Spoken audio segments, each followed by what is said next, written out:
In today's video, I'm going to teach you how to forecast and estimate Google Ads CPC. Start by signing into your Google Ads account. Once you're in, make sure you're on the overview page. This dashboard gives you a high-level look at performance.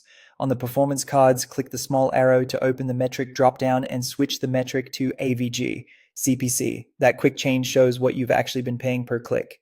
Keep this number in mind as a baseline. It helps you compare what your forecast suggests versus what you're currently achieving. To forecast and estimate CPC before spending more, use the built-in planning tools. Open Keyword Planner from your account. Enter the keywords you want to target. Think of the terms your ideal customers would search. The tool will return top-of-page bid ranges, both low and high. These ranges reflect competitive pressure in the auction and are a practical anchor for what you might pay per click to reach the top of the results. Add your promising keywords to a plan, then refine the plan to mirror how you'll actually run your campaigns. Choose match types that fit your strategy: broad to explore and learn, phrase for tighter control, or exact for maximum precision.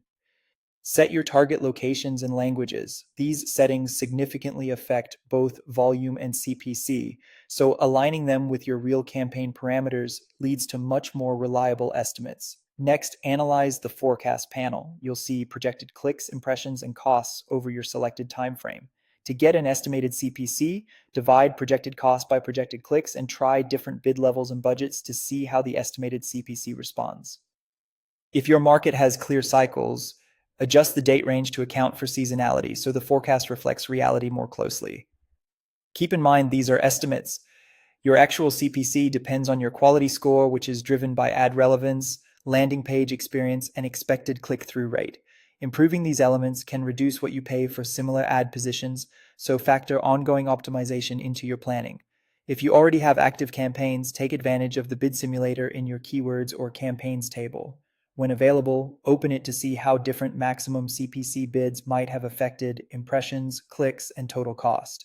Use this to model scenarios like increasing bids to unlock volume or lowering bids to protect efficiency, without changing your live settings. Cross-check the simulator's implied CPC with your overview baseline and the keyword planner's bid ranges to triangulate a realistic target. With these steps, you can set informed bids, monitor AVG, CPC on overview, and refine as real data comes in.